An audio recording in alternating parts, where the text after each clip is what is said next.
Welcome to my very first episode of Turn Up the Heat. This is my brand new series that's going to be focused on cooking all sorts of spicy foods. I'm going to be making videos every single Friday, so hit that subscribe button so that you make sure that you don't miss a single episode. Anyways, in this very first episode, we're going to be making habanero chocolate chip cookies. These things are absolutely fantastic with the perfect balance of sweet and spicy. So, what are we waiting for? Let's turn up the heat. Now to start out this amazing recipe, we're going to first go over our ingredients. So, starting over here, we're going to first need some white sugar. Now this stuff, great, can't make cookies without it. We're also going to need some flour, as well as some salt. Now this is some fancy pink Himalayan salt. You don't need that, you can just use some regular old table salt if you like. We also need some vanilla. Now this is imitation vanilla because YouTube has not made me rich yet. So hit that subscribe button and maybe you'll get some real vanilla next time. We also want some baking soda. We're gonna need some eggs. Really doesn't matter what size, these are large eggs, but you can use pretty much anything. We're also gonna need some butter, salted or unsalted, it doesn't matter, it'll pretty much all taste the same in the end. We'll need some semi-sweet chocolate chips. These things are amazing. Make sure to get the semi-sweet ones. I've made the mistake one time of getting the 100% chocolate chips, and oh my gosh, horrible. Never do that. Make sure you get the semi-sweet ones. We're also going to need some brown sugar. Doesn't matter if it's like the light brown, golden brown, dark brown, any brown sugar will work just fine.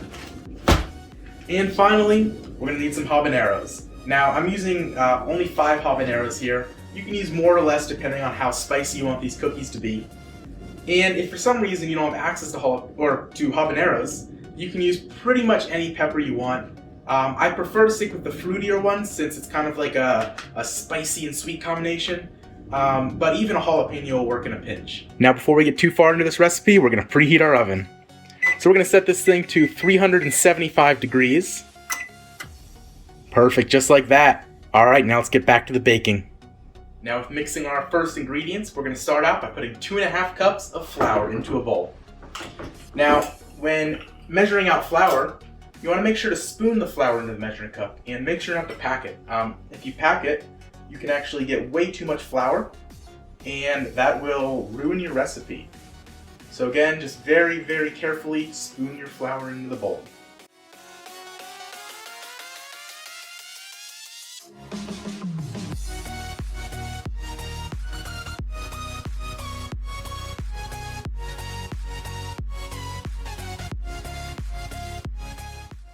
Alright, and then there's a nice 2.5 cups. Next, we're going to do 1 teaspoon of salt. We're going to grab our salt. And just 1 teaspoon. Doesn't have to be perfect. If you accidentally go a little over, a little under, not a big deal.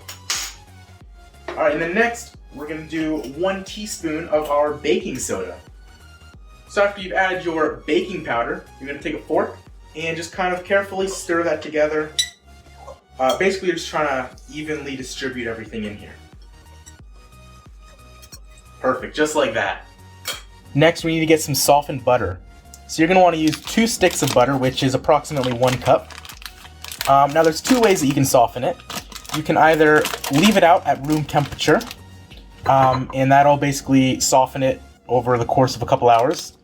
Or, if you're like me and you did not plan ahead at all for this recipe, even though you knew that you were going to be making this after work, you can also take it and put it in a microwavable bowl, kind of mush it down a little bit, and then make sure to put some sort of a cover on it so you don't spill butter everywhere.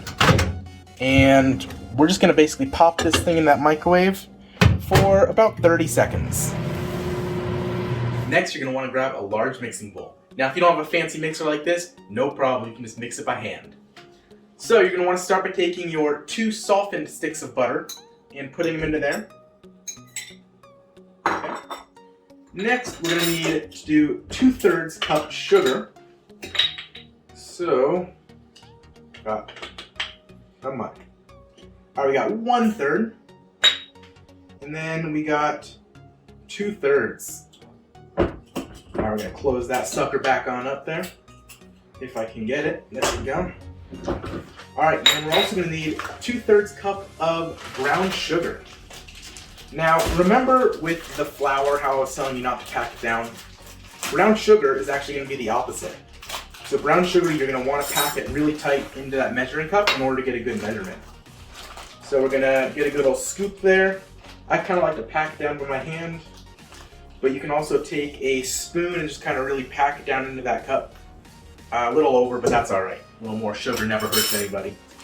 Except maybe your arteries. But we don't need to talk about that. It's good. All right, then there's a second third right there, nice and packed. All right. Next, we're gonna add 2 teaspoons of water. So I already measured that out, so just add that in there. And then we're also gonna do 1 teaspoon of vanilla. Now, I don't know about you guys, but I usually like to kind of put a little extra vanilla in there. I like that nice vanilla flavor in my cookies. So, oh goodness gracious, I just dropped the lid. All right, anyways, 1 teaspoon of vanilla. And then you also want to take 2 eggs. So we're gonna crack that, put that sucker in there. We're gonna get a second egg right here, crack that, boom. 2 eggs, oh goodness. All right, no shells. No shells remain, that's all right. All right, so next we're gonna take this and we're gonna put it and we're gonna mix this thing up. Again, you can do this by hand if you don't have a mixing bowl. Mixing bowls makes things so much easier.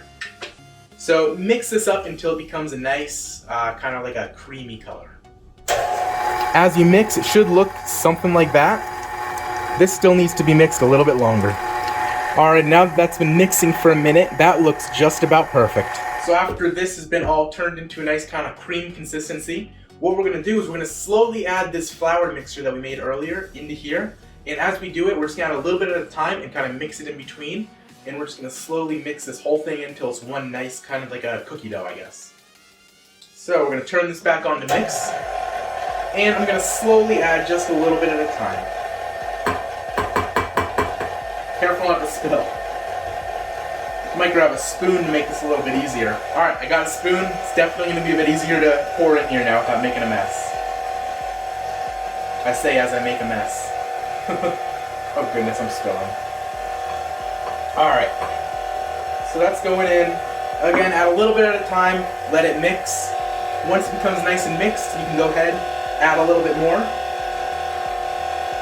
I'm actually going to turn up the speed on this a little bit too.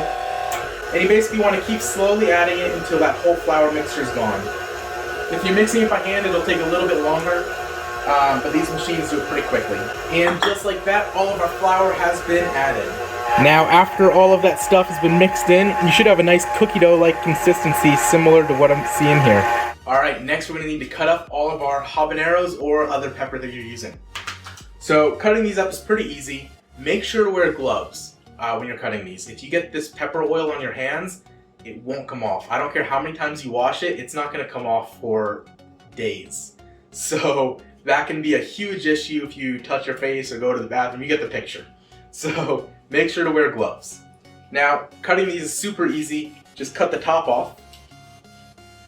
And we're going to want to make sure to de-seed these because you don't want seeds in your cookies. That'll be kind of gross, not a very good flavor or taste. So cut the top off, then cut them in half. And de-seeding them is pretty easy. You can just take your finger and kind of just slide it right down and you'll get out pretty much all the seeds. Any little stragglers are pretty easy to pick out after that. Alright, now I'm going to come back as soon as I'm done de-seeding these habaneros, and then we're also going to dice them up really small. Now, after you've diced up your habaneros, you should have something that looks a little like that. So again, just add this to your cookie dough, just like so. There we go. Then I'm going to take off these gloves real quick.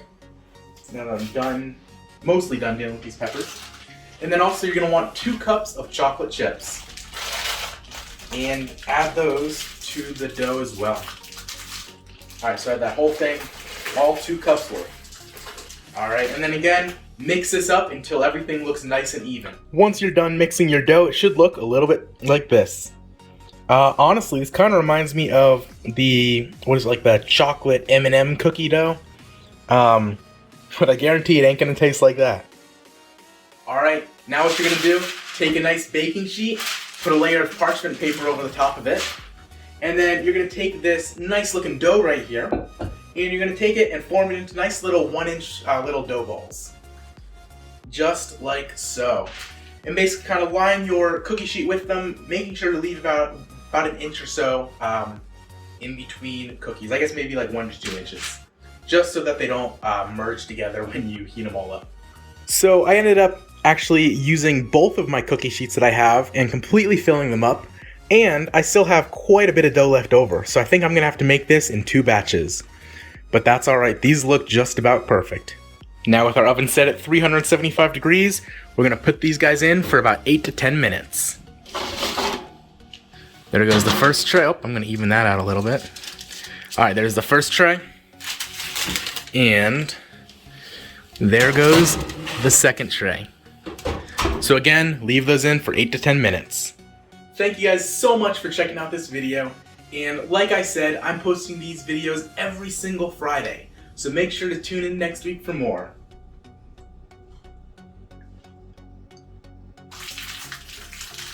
Come on. I can't open that. Here, we're just gonna use a knife real quick.